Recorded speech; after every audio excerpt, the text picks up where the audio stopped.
Hey everyone, how's it going? Welcome to episode number 997 of NoDQ video. And you know what that means. Only 3 to go until episode number 1000, which is this coming Wednesday, August 16th. Thank you guys so much for your continued support. Tell a friend, 1000 is almost here, August 16th. But for now, I got your questions, so let's get down to it. First one today comes from at BJH236. First time asker, I'm not sure. Do you think Baron Corbin cashes in Money in the Bank at Summerslam against the winner of the Universal title match as a swerve by WWE? I would be very surprised if this happened. This does sound like something out of the Vince Russo playbook, but personally, I'm not a fan of it. I think that it would be better for Corbin to cash in against Nakamura and then maybe have Nakamura win back the title. But let me clear one thing up, because I've noticed that people are saying that I would like to see Baron Corbin win the WWE title, and that is not exactly the case. I feel he's not ready. I'm not sure if he will ever be ready. I feel he is missing something. What it is, I don't know, but going on Twitter and arguing with Dave Meltzer, not really the best thing for him to be doing. That's not how he's going to find that missing piece. He's missing something. And I'm not really a fan of him becoming the WWE champion. However, I am predicting that he will cash in at some point and will be successful. I think he will cash in against Nakamura. That's what I'm expecting, at least. And coming off of this week's SmackDown, you would think that Nakamura has to be winning the title. The fact that Jinder Mahal lost clean to Randy Orton, it sure seems to me like WWE is giving up on Mahal, and I would start building Nakamura up for WrestleMania. That's just my take on it. After Nakamura beat John Cena clean, it seems like that is the clear direction. Maybe Corbin will cash in on Nakamura and fail. I could also see that happening, but would not surprise me if he cashes in on SmackDown. No need for him to cash in on Raw. To me, that would not really make sense. I just don't see him getting involved with Brock Lesnar. I'm not really sure that that's a money match. And I think he would get lost in the shuffle on Raw as well. So I don't think it's going to happen. This one comes from I'm a Mr. Penguin / Zach. Do you see Dolph Ziggler not being drafted so he can be on 2 brands so he has something to do on TV?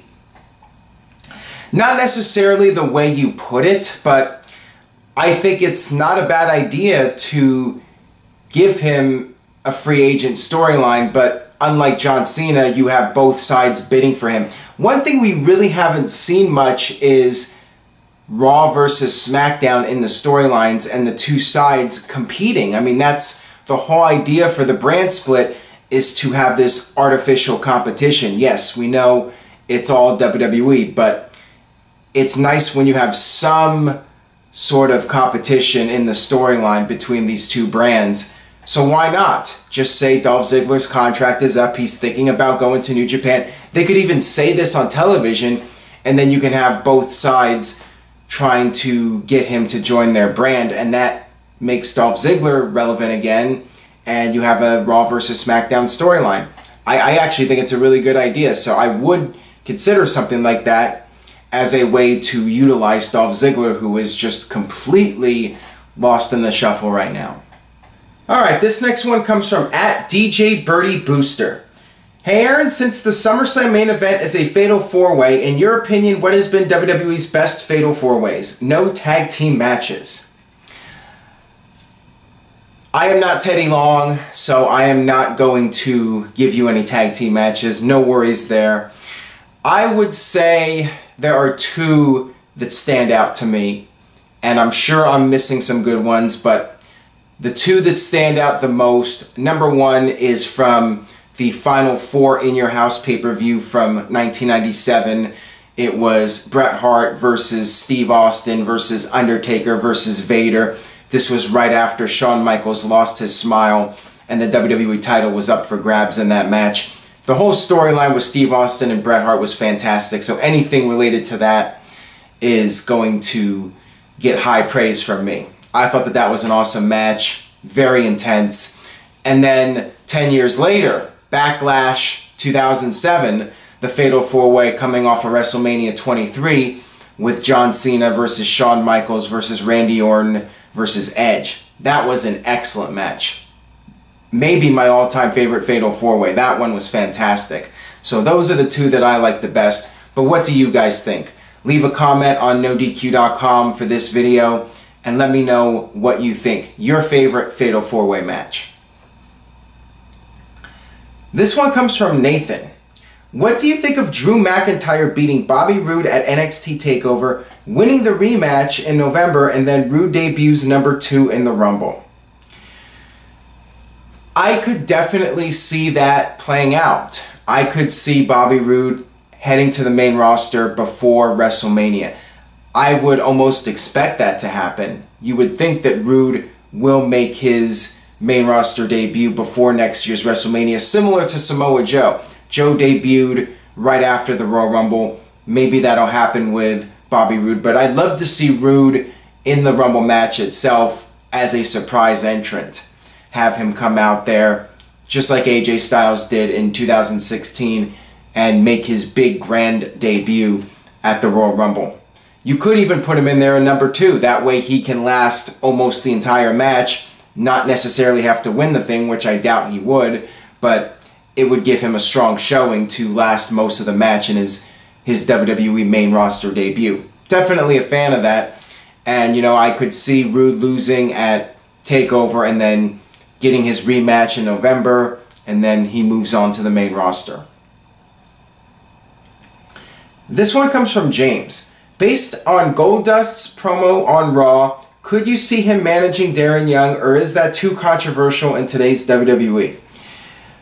I like it. The timing seems to be right for that. It seems like Goldust is going to perhaps go into a different type of role in WWE, maybe being like a manager and helping elevate a new talent. I'm all for it. The only problem is, like Bob Backlund, Darren Young needs to be able to not get lost in the shadow of the guy who's managing him. That happened with Backlund, and my fear is that if WWE did a pairing with Goldust and Darren Young, that Goldust would outshine him, so to speak. I think that it would be nice if it was a little controversial. Push the envelope a little bit. I want to see more character out of Darren Young. He needs to really develop his personality, so let him go out there and be edgy and do something different. I'm all for it if creatively Darren Young can take off the handcuffs and we can see what his potential is and what he can do as a character. This one comes from I've Got Kids 33. Who is your dream table for 3 of deceased wrestlers? That one's really interesting. I'd love to see one with Owen Hart, the British Bulldog, and Chris Benoit. Maybe even throw in Eddie Guerrero in that mix. How about Benoit, Guerrero, and Owen Hart? That would be a very interesting table for 3, just to hear all their stories. And it would have been nice to see those guys actually be able to work together in WWE. You know, Owen Hart versus Eddie Guerrero, or Owen Hart versus Chris Benoit. I've talked about this before. I think that if Owen Hart had lived and that tragic accident never happened, I think that Owen's career would have seen a resurgence in WWE. Once Benoit and Guerrero and the Radicals came in, Owen would have had a whole new group of guys to work with, and I think that that would have gotten him back in the picture again, doing something significant and having really good matches. I think it would have boosted his confidence in WWE, and it would have given him more passion. You know, there's this talk that Owen was losing interest in the business around the time of his death. I think he definitely would have had a resurgence in his career if he had lived to be able to work with guys like Guerrero and Benoit. So yeah, table for 3 with those guys. This one comes from Mr. Yuck. Can you list 3 things that you like and 3 things that you dislike about the current GFW brand? If I do dislikes, we're going to be here all day. Now, you're giving me a challenging question here. 3 things that I like about GFW. One thing I like is EC3. I think he's a really solid performer. I like Lashley as well. I think he's solid. And the third thing I like about GFW, I like the fact that they brought back Don West. But I think he should be doing the announcing full time. I think the announcing needs work. Really, I think the whole show needs work. I mean, it still feels like the same old TNA, and they need to really focus on changing things up, changing the announcers, changing the look of the show, changing the format of the show. Stop what they're doing currently and try something different, and get guys like Dutch Mantel and even Bruce Pritchard. I know a lot of people like Bruce Pritchard. They love his podcast. I've never heard it personally, but I think that those guys being on TV takes away from the rebranding and trying to make GFW something that is credible. Same thing with Karen Jarrett.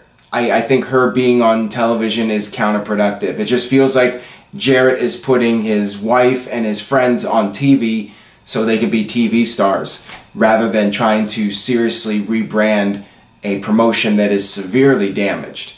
So those are just some of the things I like and dislike. But again, with all the problems with GFW, I could go on all day talking about that. This one comes from Big Ryan. Hey Aaron, why aren't you a fan of hip-hop music and wrestling? I love hip-hop and think it's dope to use all genres.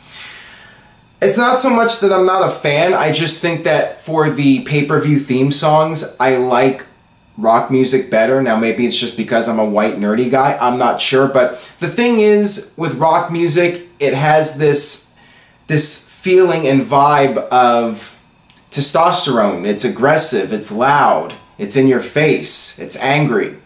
And I think that that kind of music fits with wrestling. When you're watching guys getting in the ring and beating each other up, it's testosterone filled, and you need that kind of music to represent it. With hip-hop, I think it's more associated with people going into the club and partying all night, and it just doesn't have that vibe that goes with wrestling, in my opinion. Now, with that being said, I definitely feel there's a place for hip-hop songs in wrestling for the wrestler entrances, like the Usos, for example. I love this new remix for the Usos. I think it's a great song that fits them very well. I think it's perfect for their characters. So when the time is right, when it fits, I'm all for it. But generally for the pay-per-view theme songs, I think the rock music fits better. That's just my opinion. This one comes from Banks Club 27. Why is WWE treating Mickie James like a nobody? She's very talented and used to be a big deal. At the end of the day, she is there to help elevate the younger talent. They're not going to push her as the top star or even one of the top stars. You know, on Raw you have Alexa Bliss, Sasha Banks, Bayley, who's hurt now, Nia Jax. These are the women WWE is focusing on and trying to build as the new superstars. Mickie James is a past star. She's there to help elevate the younger talent. I know some of you out there are hoping maybe she'll get a run at the world title, the women's title on Raw or SmackDown, but I think that's unlikely. The fact that she's even back, I think, is awesome. You know, I think 3 or 4 years ago it would not have happened, but now that WWE is taking the women's division seriously again, the door was open for her to come back and have a somewhat significant role. I mean, she's not in a high position in the company, but she's getting TV time and she's able to do something in WWE and make a difference and help with the younger talent. So you have to look at it from both sides. This one comes from Alec. Do you think WWE wasted an opportunity to have other women win the triple threat matches on Raw? Haven't we seen Sasha versus Nia enough?